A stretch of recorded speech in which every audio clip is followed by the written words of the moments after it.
거룩한 주일 하나님 앞에 예배드리러 나온 여러분들을 주님의 이름으로 환영합니다. 그리고 축복합니다. 우리 한번 인사합시다. 반갑습니다. 잘 오셨습니다. 자, 오늘은 바울의 3차 선교 여행을 마친 후에 예루살렘으로 돌아가는 그런 어떤 과정을 우리가 함께 말씀을 통해서 함께 보려고 합니다. 성경은 사도행전 20장부터 내용을 여러분들이 함께 보게 될 거고요.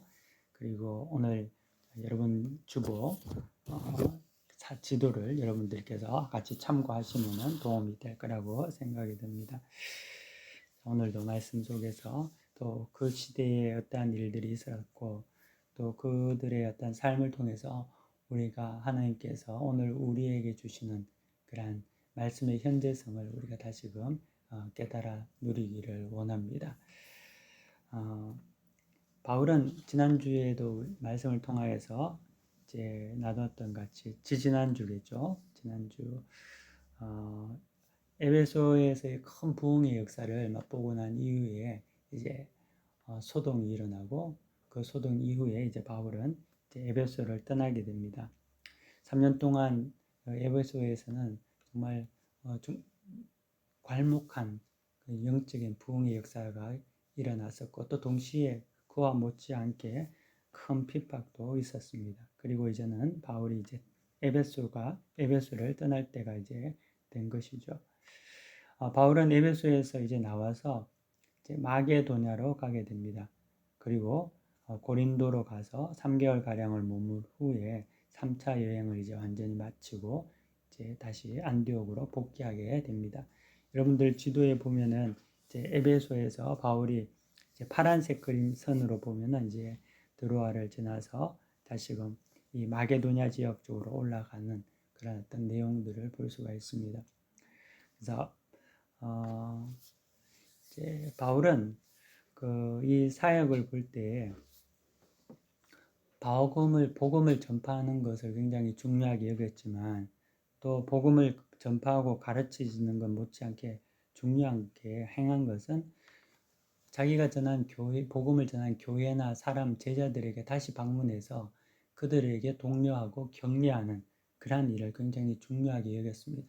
그래서 성경에 보면은 우리 에베소에서 이제 다시 마게도냐 지역을 갖는 그러한 어떤 모습을 보더라도 그 지역이 2차 선교 여행 때 바울이 이제 들렸던 그러한 지역이거든요. 그래서 바울은 1차, 2차, 3차 선교 여행을 계속 이제 선교를 하고 그 선교한 지역을 다시 재방문하고 또 재방문하고 반복적인 그러한 선교 사역을 하는 것을 볼 수가 있는 거죠. 그 바울이 왜 그렇게 했을까 생각을 해보면은 바울은 말씀을 전하는 것뿐만 아니라 그 말씀에 그 제자들이 복음을 받아들였던 제자들이 굳게 서서 믿음을 지키고 살아가는 것을 굉장하게 중요하게 여겼던 것 같습니다. 당시로서 복음을 받아들여서 그리스도인이 된다는 것은 참으로 쉬운 일이 아니었습니다. 그리고 또 설령 그리스도인이 되었다 하더라도 수많은 핍박과 환난으로 인해서 다시 복음의 도에서 떨어져 나가는 경우가 허다했다는 거죠. 마가복음이 쓰여진 목적도 그런 목적이 있는 거죠. 마가복음이 쓰여진 목적도 그 당시 로마의 핍박 속에서 살아가는 디아스포라 유대인들에게 믿음에서 굳게 서 있어야 된다. 떨어져 나가서는 안 된다. 라는 것을 다시금 확인하고 또 그들에게 굳세게 하기 위해서 마가복음이 쓰여진 거죠. 마찬가지로 바울 또한 그러한 어떤 사역을 계속 한 것을 볼 수가 있죠. 수많은 사람들이 예수를 믿었습니다. 과거에. 하지만 이런저런 이유로 지금은 교회를 떠나서 더 이상 믿음의 도에서 살아가지 않는 수많은 사람들이 있습니다. 교회 안에 있는 성도라 하더라도 외부의 어떤 핍박이라든지 아니면 내적인 갈등으로 인하여서 믿음 생활을 포기하고 떨어져 나가는 경우가 굉장히 많죠. 저는 극동방송을 자주 듣는데요. 극동방송에서 이 시간쯤에 하는 월요일부터 하는 금요일 주중에 하는 방송이 새끼라라는 라디오 프로그램이 있어요. 근데 그 진행자가 제 청취자들에게 교회를 다니다가 지금 방학하고 있는 사람들 문자 메시지를 보내주면은 이제 그 진행자가 전화 연결을 해서 선물도 주고 다시 교회 가라고 이렇게 전도하는 그런 어떤 프로그램입니다. 근데 교회를 방학한 사람이 너무나 많다는 것을 제가 그 라디오 방송을 보면서 깨닫게 되고, 제 예배를 중단한 사람들이 10년, 20년, 5년 이런 사람들이 너무나 많이 있다는 거죠. 왜냐하면 믿음의 도 안에 있는 것이 그렇게 쉽지 않기 때문에 그렇습니다. 예수를 믿고 받아들이는 것은 그 순간 우리가 하나님의 은혜 가운데에서 예수를 믿고 성령을 통하여서 고백하고 하나님의 백성이 되는 건 사실이지만, 그 이후에 우리가 살아갈 수많은 인생의 나날 동안 복음을 가지고 그 복음 안에서 믿음을 지키며 살아가는 것은 또 다른 문제거든요. 그렇기 때문에 바울은 복음을 전하는 것, 가르치는 것뿐만 아니라 그들이 복음 안에서 계속 거하게 하도록 독려하고 격려하는 일들을 위해서 계속적으로 방문해서 그들을 도와줬다는 겁니다. 복음에서 낙심치 않도록 격려하고 소망을 계속 불러 일으켜줬다는 거죠. 교회도 동일한 거죠. 우리가 이곳에 이제 모여서 예배 드리는 그러한 이유도 하나님의 말씀을 드리고 예배하기 위해서 우리가 성도로서의 당연한 의무이기 때문에 하는 것도 있지만, 또 동시에 여러분들이 이 교회를 통하여서 여러분들이 영적인 동질감을 느끼게 되고, 세상에서 우리가 외면받고 핍박당한 모든 것들이 이곳에서 다시금 회복되고 위로받고 소망 가운데 다시금 격려가 되어서 세상을 이길 수 있는 그러한 어떤 힘을 얻게 되는 게 교회 생활이거든요. 그래서 여러분들은 교회 오면 어떻습니까? 교회 오면 마음이 편안합니까? 아니면은 시집 온 것 같이 불편하고 어렵고 그렇게, 왜냐하면은 세상에서 살 때 세상과 똑같이 살면은 교회 오면 불편하게 되어 있어요. 하지만 세상에서 예수 믿는 자로 살면은 참으로 불편하고 어려운 게 많죠. 어떨 때는 무시당하기도 하고 어떨 때는 손해보고, 그런 어떤 마음의 짐들을 가지고 교회에 왔는데, 교회에 와서 보니까 옆에 있는 형제 누구도 자매도 똑같이 그런 어떤 고난과 환난 속에서 주님 은혜 안에서 살아가려고 몸부림치는 것을 볼 때 같은 동질감과 위로와 용기를 얻게 되는 거죠. 그 가운데 예수 그리스도의 말씀을 통하여서 우리의 소망이 틀리지 않았구나, 우리의 삶이 틀리지 않았구나 하는 것을 깨닫고 교회 안에서 다시금 우리가 용기를 얻고 새 한 주간을 살아갈 수 있는 그런 은혜가 있게 되는 것입니다. 저는 지난 주간에 선교대회를 다녀왔는데요. 유럽에 있는 선교사들이 다 모여서 이제 불가리아 소피아에서 이제 함께 이제 3박 4일 가정 10시간 정도의 일정으로 이제 모임을 가졌습니다. 근데 이제 그분들이 와서 같이 짧은 기간 동안 만나고 돌아가면서 제가 이구동성으로 말하는 게 너무 위로가 되고 좋다는 거죠. 왜냐하면 그들 또한 유럽의 선교사로서 목사로서의 동일한 그런 어떤 애로와 어려움들을 가지고 있었는데, 누구한테 이야기도 못하고 이야기해도 이해도 못하는 그런 어떤 자기의 기도의 제목과 아픔들을 이제 선교 사회를 통하여서 만나서 이야기를 나누니까 너도 그랬어? 나도 그랬는데, 이런 어떤 영적인 어떤 교통들이 있다는 겁니다. 그래서 바울은 그 믿음으로 복음을 받아들여서 살아가는 그 제자들이 다시금 믿음 안에서 실족하지 않도록, 그래서 실패하지 않도록 다시 가서 그들을 격려하고 위로하고 너의 길이 틀리지 않았다는 것을 계속 주지시켜주고 소망 가운데서 그들을 서게 했다는 거죠. 그렇기 때문에 여러분 또한 믿음 안에서 그 믿음으로 말미암아 살아가는 법을 터득하고 이겨내고, 또 그 안에서 한 번 예수를 믿음으로 말미암아 살아가는 것이 아니라 그것을 끝까지 붙잡고 어떻게 살아가는지를 계속적으로 우리 안에서 샘솟는 그런 은혜가 있어야 된다는 겁니다. 자, 성경 우리 20장 3절부터 한번 보시면요. 3절, 4절 한번 우리 여러분 성경 있으시면은 한번 보십시오. 제가 읽겠습니다. 거기 석 달 동안 있다가 배 타고 수리아로 가고자 할 그때에 유대인들이 자기를 해하려고 공모함으로 마게도냐를 거쳐 돌아가기로 작정하니 아시아까지 함께 가는 자는 베레아 사람 브로의 아들 소다드와 데살로니가 사람 아리스다가와 세군도와 더베 사람 가이오 및 디모데와 아시아 사람 두기고와 드로비모라. 그들이 먼저 가서 드로아에서 우리를 기다리더라. 아멘. 이제 에베소에서 바울이 이제 끝난 그 이제 사역을 마치고 이제 나온 후에 이제 마게도니아 쪽으로 이제 가는 과정을 이제 이야기하고 있는 내용입니다.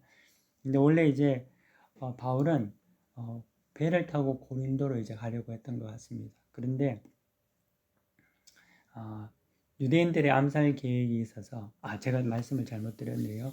에베소가 아니라 고린도에서 이제 3개월을 거기서 고린도에서 머문 후에 이제 배를 타고 이제 돌아가려고 했는데 이제 유대인들의 암살 계획으로 인해서 계획을 변경하게 됩니다.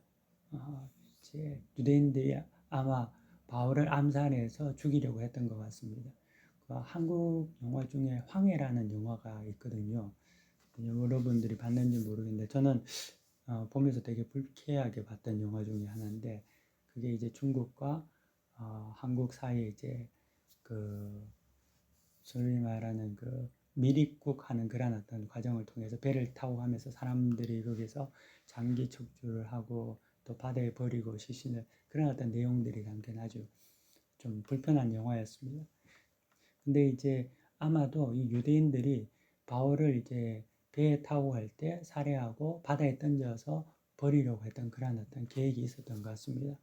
근데 이게 이제 바울이 알게 되고 그 암살 계획을 이제 그렇기 때문에 바다가 아닌 육지를 통하여서 이제 다시 고린도에서 이제 베레아 지역으로 마게도니아 지역으로 돌아서 다시 이제 가게 되는 거죠. 마게도니아 지역으로 이제 돌아가게 됩니다. 그리고 오늘 성경에서 이제 제가 방금 읽어드린 내용에 보면은 이제 함께 가는 사람들의 명단을 기록하고 있잖아요. 근데 이들은 예루살렘 교회를 위한 모금한 헌금을 가지고 가는 그런 대표단들이었습니다. 그래서 사도행전에는 기록이 없지만 바울의 다른 서신에 보면은 바울이 이제 자기가 가는 곳곳마다 복음을 전했을 뿐만 아니라 이제 헌금을 요청했고 그 헌금은 예루살렘 모교회에 보내질 그런 어떤 헌금이었다는 거죠. 그래서 마게도니아에서 대표로 뭐 소바더, 아리스타고, 세군도, 그리고 갈라디아 대표로 가이오, 디모데, 아시아 대표로 두기고와 드로비모 이런 사람들이 그 지역의 교회를 헌금을 거두어서 그 가지고 가는 것들을 이제 대표단으로 이제 함께 바울과 동행하게 되는 거죠. 근데 이 바울은 이 일에 대해서 굉장히 중요하게 여겼던 것 같습니다. 왜냐하면은 바울이 전한 복음이 예루살렘에서부터 시작해서 땅끝까지 그 유대 디아스포라 공동체를 이제 넘어서 이제 유럽까지 이제 복음이 전파되었고 또 그곳에 있는 이방인들이 하나님을 알게 되고 또 예수를 믿음으로 구원의 백성이 되고 그들이 이제 헌금을 하게 되고 그래서 그 헌금이 다시금 예루살렘으로 온다는 것이 구약의 이사야 선지자의 예언의 성취라고 그는 믿었습니다. 그렇기 때문에 이 일을 굉장히 중요한 일로 생각했고 그들의 헌신과 땀의 헌금을 가지고 예루살렘으로 돌아가는 것, 특별히 오순절까지 들어가서 오순절에 성령이 강림한 그날에 하나님 앞에 이 예물을 드림으로 하나님께서 계획하셨던 역사가 이루어졌음을 이제 선포하는 그러한 것들을 마음에 두었던 것 같습니다. 그래서 이걸 굉장히 중요하게 여겼는데 이제 바울은 그 이제 마음을 이사야 60장에 어떤 나타내는 그런 어떤 성취라고 믿었던 거죠. 여러분 성경 한번 봅시다. 이사야서 60장 말씀을 한번 찾아보시기 바랍니다.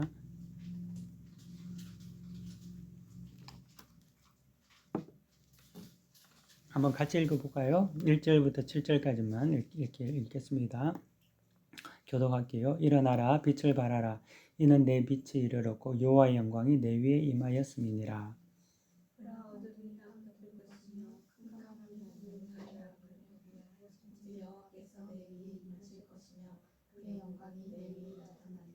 나라들은 내 빛으로 왕들은 비추는 내 광명으로 나아오리라. 네 그들은 화장을 보라. 우리가 다 모여 내게로 오느니라. 네 아들들은 멈출 수 없고 내 딸들은 잠들고 올 것이야. 그때 내가 보고 기쁜 빛을 내며 내 마음이 놀라고 또 화창하리니 이는 바다의 부가 내게로 돌아오며 이방 나라의 재물이 내게로 옴이라. 허다한 낙타 미디안 나라와 에바에 오르는 자가 이 강의 가운데 가득할 것이며 스발 사람들은 다 부와 여행을 가지고 와서 여호와의 찬송을 전파할 것이며 함께 읽을까요? 게데라의 양무리는 다 내게로 모일 것이요 느바요스의 수장은 내게 공급되고 내 제단에 올라 기꺼이 받음이 되리니 내가 내 영광의 집을 영화롭게 하리라. 아멘. 예. 그래서 바울은 이 말씀이 이 바울 시대에 성취되었음을 그것을 믿고 있었고 또 이 이사야의 예언을 이제 굉장히 마음속에 두었던 거죠. 근데 이때의 일이 우리가 지금 살아가는 2000년, 2024년도를 본다면 더 놀랍게 이루어진 거죠. 예수 그리스도를 통하여서 전 세계, 전 온 민족 가운데에서 예수님을 찬양하고 하나님을 알게 되고 그들의 예물이 이제 하나님 앞에 바쳐지는 그러한 일들이 이루어지지 않습니까? 그래서 지금 여기 이루어진 이 바울의 사역은 정말 작은 시작과 같은 그러한 일이었지만 정말 2000년이 지난 지금 놀라운 역사로 이루어졌다는 거죠.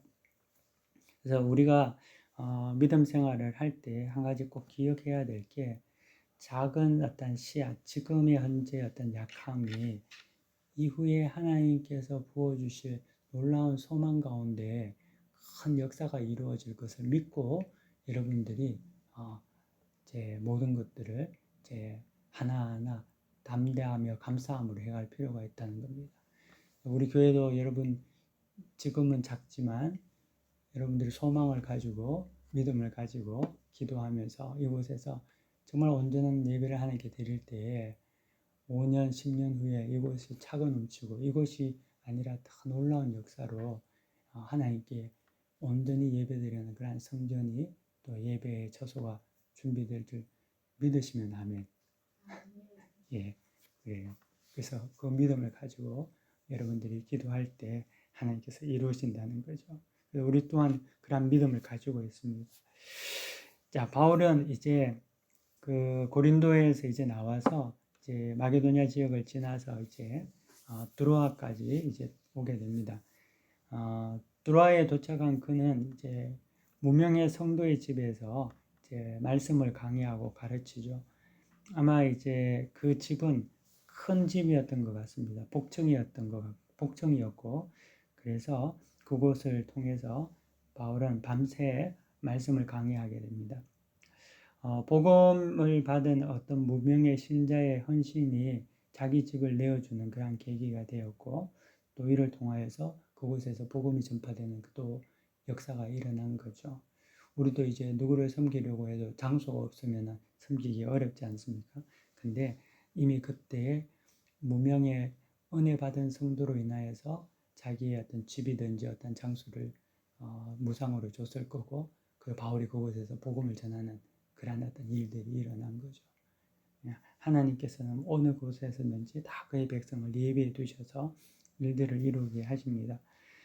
근데 이제 그곳에서 유도구라는 청년이 말씀을 듣다가 바울이 밤새도록 이제 계속해서 말씀을 전하니까 졸음을 이기지 못해서 다락에서 떨어져 죽게 되는 그런 어떤 불행한 사고가 일어나게 됩니다. 하지만 그 불행은 불행이 아니라 그 청년이 다시금 기적적으로 살아남으로 모든 사람들이 위로를 받을 뿐만 아니라 더욱더 복음의 역사 가운데 많은 사람들이 변화되고 회심하는 그런 어떤 일들이 되게 되는 거죠. 이 유도고라는 청년은 제 그 당시 이름이 그 노예의 이름 중에 하나였다고 합니다. 그래서 유도고는 이제 노예였다고 이제 우리가 볼 수 있고, 근데 이 노예가 원래 이제 일을 해야 되잖아요. 노예가 집에서 쉬는 사람은 아니니까. 그러니까 노예가 아침에 해 뜨면 일어나서 저녁 해지기 전까지 이제 일하고 자기가 쉴 수 있는 시간은 꼭 밤 시간밖에 없다는 거죠. 잠잘 시간. 근데 이 노예 유도고가 잠을 자지 않고 밤에 와서 말씀을 들었다 라는 것은 우리에게 중요한 하나의 어떻게 새겨볼 메시지가 된다는 거죠. 밤에 잠을 자지 못하면 그 다음날 또 일을 해야 되는데 굉장히 피곤함에도 불구하고 그는 하나님의 말씀을 사모해서 와서 말씀을 들었다는 거죠. 너무 이제 피곤했겠죠. 너무 피곤해서 그 노동이 어떤 그러한 중압감으로 인해서 이제 피곤해서 졸다가 떨어져서 죽었지만 하나님께서는 그를 다시 살리시고 또 그를 인하여서 놀라운 드로아에서의 복음의 역사를 일으키게 된다는 거죠. 여러분들도 우리 유두고를 생각하면은 조금 불편하고 피곤하더라도 주님 앞에 나아가는 헌신들이 있기를 축원합니다. 그때 부활의 역사가 일어난다는 거죠. 드로아라는 곳은 어떻게 보면은 이제 유두고를 살린 그러한 지역도 그 도시이기도 하고 또 바울이 마게도냐의 환상을 봐서 유럽으로 건너가는 그런 어떤 중요한 어떤 도시이기도 하고 굉장히 많은 어떤 드로아에서는 일들이 있었습니다. 하지만 드로아라는 지역이 성경에서 눈에 띄게 많이 나타나지는 않죠. 뭐 드로아스라든지 뭐 에베소서 같이 이런 성경은 없으니까요. 하지만 이 드로아라는 곳에도 하나님의 놀라운 역사가 있었던 것 같고 또 역사적으로도 이제 트로이의 목마라는 그 배경이 된 곳이기도 하잖아요. 그래서 하나님께서는 그 땅에 사람들을 통하여서 복음의 역사를 계속적으로 바울을 통하여서 이루어 가셨다는 것을 우리가 볼 수 있는 거죠. 자, 바울은 이제 그 드로아를 떠나서 이제 가게 됩니다. 근데 바울은 이제 드로아를 떠나서 이제 갈 때 지도에 보면은 다른 사람들에게는 아소까지 배를 타고 가게 하고 자기는 이제 걸어서 이제 가거든요. 그래서 20장 13절에 보면은 바울이 이렇게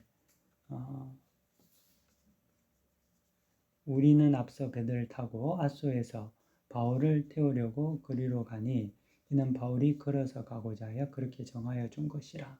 그래서 바울이 이제 걸어서 이제 아소까지 이제 가게 되는 그런 어떤 결정을 하게 됐는데 왜 바울이 아소까지 혼자 걸어서 갈까? 배를 타고 다른 일행과 같이 가는 게 좋았을 텐데 라고 생각을 해보면은 아마 바울이 이제 자기 자신의 어떤 그 환난과 핍박, 예루살렘에서의 어떤 그런 큰 고난을 이미 성령께서 이제 알게 하셨던 것 같습니다. 그러면서 바울이 이제 혼자 이제 아소까지 이제 걸어가면서 하나님과의 어떤 깊은 교제의 시간을 가지려고 했지 않았을까. 우리가 이제 신앙생활을 하더라도 함께 막 모여서 은혜 받을 때가 있고 또 혼자 고독의 시간을 보내면서 하나님과 정말 만나는 그러한 시간이 필요하거든요. 근데 바울은 아마 이제 드로아에서 아소까지 가는 그 거리의 시간을 아마 하나님과 깊은 묵상을 통하여서 자기 자신이 장차 어떻게 될 것인지에 대한 그런 결단들을 가지고 있었던 것 같습니다. 그래서 이제 다시 아소에서 이제 동료들을 만나게 되고요. 이제 그 다음 날 이제 배를 타고 성경에 보면 미둘레네에 가서 그 다음 날 기우, 그 다음 날 사모 이렇게 해서 밀레도까지 이르게 됩니다.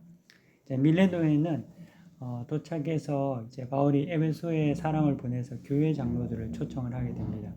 이 교회 장로들은 우리가 지난번 말씀에서 여러분 기억할지 모르겠지만 그 성령을 받지 못한 성령에 대해서 알지 못한 요한의 세례를 받았던 12명의 사람들이 있었다고 했잖아요. 그래서 바울이 와서 그들에게 이제 성령 세례를 줬는데 이 그 12명의 어떤 제자들이 아마 그들이 장로가 되었지 않았을까, 에베소에서 그런 어떤 교회 지도자가 되지 않았을까 이렇게 보여지고 그런 어떤 그 12명의 제자들이 아마 에베소에서 밀레도까지 바울을 만나러 왔던 것 같습니다. 그래서 바울이 그들에게 장차 자기가 어떻게 될지 이야기하고 함께 마지막 만남을 여기서 하고 있는 거죠. 성경 23절 보면은요, 23, 24, 25절 우리 한번 봅시다. 한 절씩 같이 교독해서 읽을게요. 오직 성령이 각성해서 내게 정언하여 결박과 환난이 나를 기다린다 한치니 내가 달려가기가 주 예수께 받은 사명 곧 하나님의 은혜의 복음을 증언하는 일을 마치려 하면은 나의 생명조차 조금 더 귀한 것으로 여기지 아니하노라. 보라 내가 여러분 중에 왕래하며 하나님의 나라를 전파하였으나 이제는 여러분이 다 내 얼굴을 다시 보지 못할 줄 아노라. 그래서 그의 이제 바울의 설교를 들은 장로들은 이제 염려하게 되고 또 예루살렘에 돌아가는 그러한 어떤 그 귀향길에 대해서 이제 만류도 했을 거고 이제 마지막에 이제 눈물로 그를 전송하게 됩니다. 그래서 바울은 이제 그들을 이제 그곳에서 만나서 이제 예루살렘으로 향해서 이제 가게 되는 거죠. 바울은 자기 자신이 그곳에 예루살렘으로 들어갔을 때 결박과 환난이 나를 기다린다는 것을 이미 영적으로 감지하고 있었다는 겁니다. 자기가 이제 예루살렘에 돌아가면 무슨 일이 생길 건지를 이제 알고 있는 거죠. 정확하게는 알지 못하지만 어느 정도 영적으로 감지를 하고 있었던 것 같습니다. 그리고 이제 밀레도에서 에베소 장로들을 작별한 후에 여러 도시를 거쳐서 두루에 이르게 되는데요. 21장 3절 4절 보십시오. 구브로를 바라보고 이를 왼편으로 두고 수리아를 향하여 두루에서 상륙하니 거기서 배의 짐을 풀려함이르라.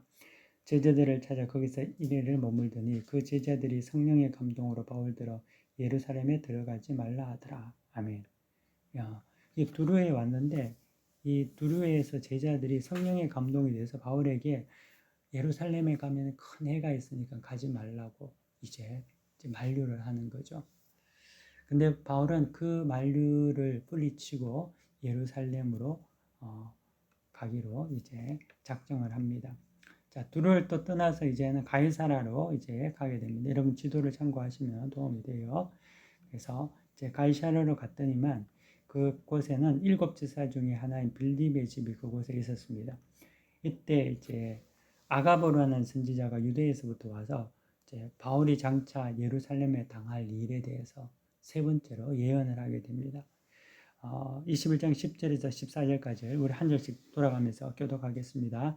여러 날 머물러 있더니 아가보라 하는 한 선지자가 유대로부터 내려와 우리에게 와서 바울의 뒤를 가져다가 자기 휘속을 잡아내고 말하기를 성령이 말씀하시되 예루살렘에서 유대인들이 이같이 이티 인자들에게 결박하여 이방인의 손에 넘겨주리라 하거늘 우리가 그 말을 듣고 그곳 사람들과 더불어 바울에게 예루살렘으로 올라가지 말라고 하나니 바울이 대답하되 여러분이 어찌하여 우리가 내 마음을 상하게 하느냐 나는 주 예수의 이름을 위하여 결박당할 뿐 아니라 예루살렘에서 죽을 것도 각오하노라.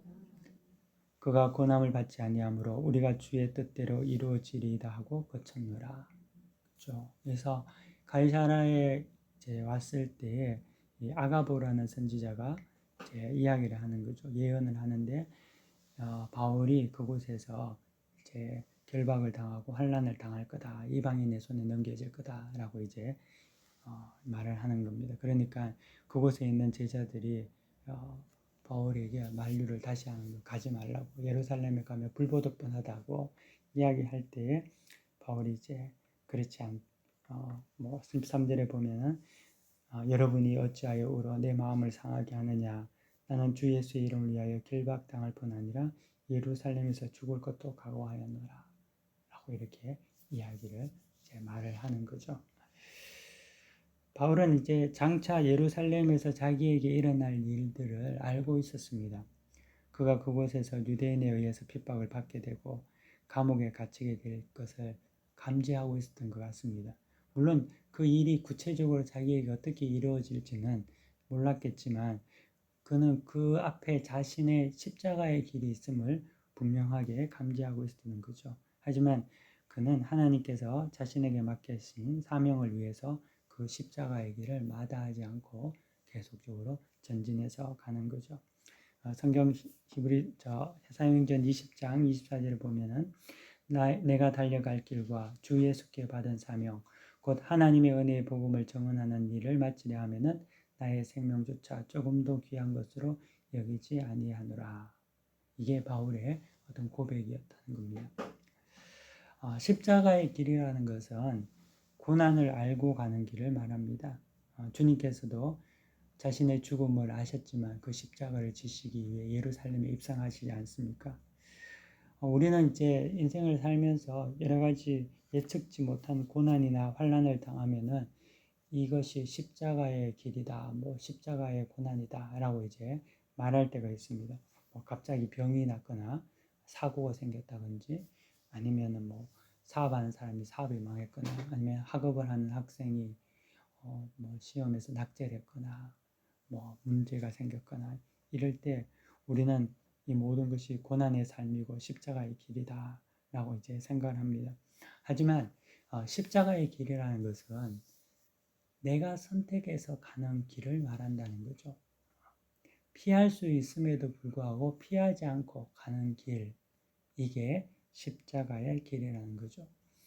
예수님께서 십자가를 피할 수 있었음에도 불구하고 우리 죄를 위하여서 그 십자가를 지신 것 같이 모든 것이 예상하는 그 예상 속에 있지만 그것을 믿음으로 그것을 온전히 받아들이고 가는 것을 십자가의 길이라고 합니다. 그래서 십자가의 길이라는 것은 내가 스스로 선택해서 가는 길을 십자가의 길이라고 합니다. 왜 그러면은 십자가의 길을 갈까요? 뻔히 불보듯 뻔한데 가면은 예루살렘에서 돌 맞아 죽을 거고 십자가를 지면은 못이 박힐 테고 고난이 있을 거고 왜 십자가의 길을 가게 될까요? 그것은 다름 아니라 사명 때문에 그렇다는 거죠.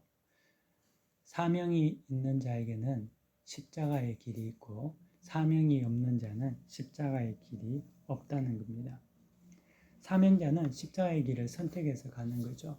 하지만 사명이 없는 사람은 십자가의 길을 피해서 간다는 겁니다.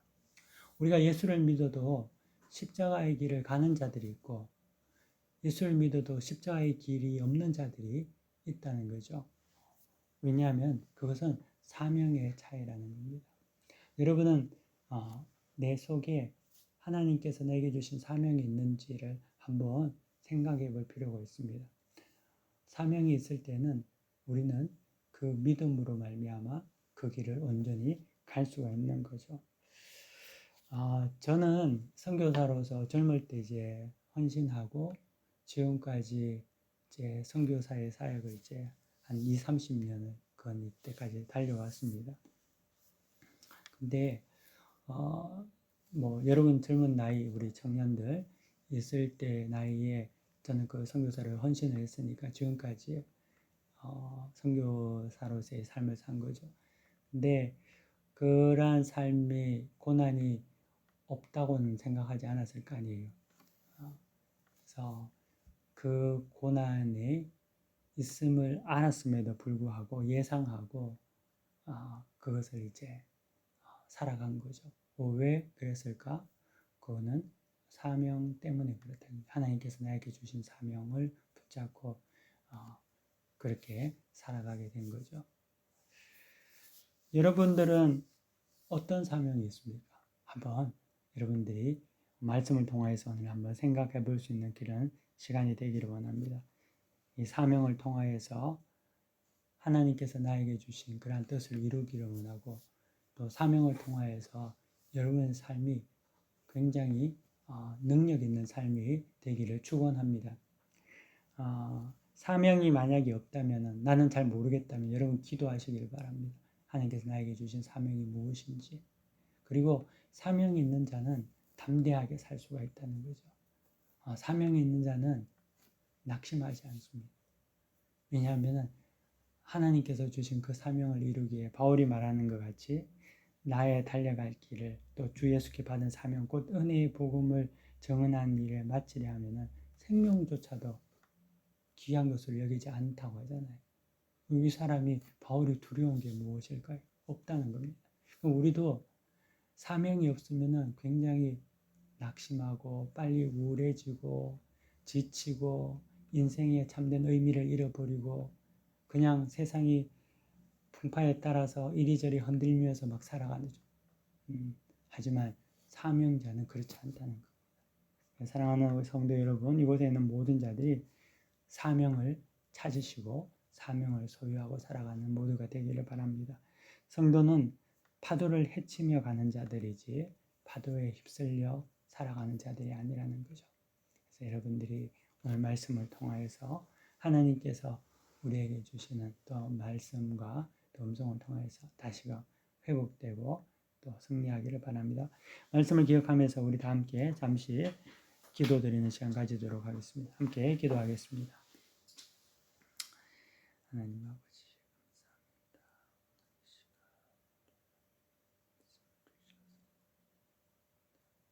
감사합니다. 하나님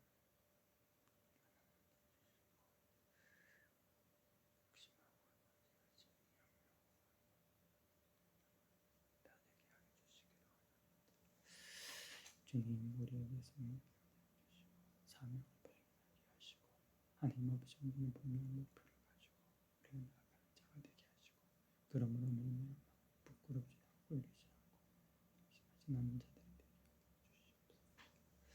거룩하신 하나님 감사합니다. 오늘 우리에게 또 바울이 3차 선교 여행을 마지막으로 이제 복귀하는 그러한 시점에서 그가 들린 곳과 또 그의 어떤 마음가짐과 또 그의 결단들을 보면서 우리 마음속에 하나님 말씀을 새깁니다. 하나님 우리 또한 이 말씀을 통하여서 주께서 성령을 통하여 주시는 말씀에 귀 기울이고 깨달아 알게 하여 주옵소서. 유두부와 같은 인생 또 우리가 게으르지 아니하며 하나님 말씀을 진실히 사랑할 수 있게 하여 주시고 또 우리에게 사명을 허락하여 주셔서 세상에서 흔들리고 낙심하고 좌절하고 무너지는 난파선이 아니라 사명 속에 담대하게 나아가는 그러한 우리 모두가 되게 역사하여 주시옵소서. 예수 그리스도 이름으로 기도드립니다. 아멘. 우리 다 함께 찬송가 510장 찬송 드리겠습니다.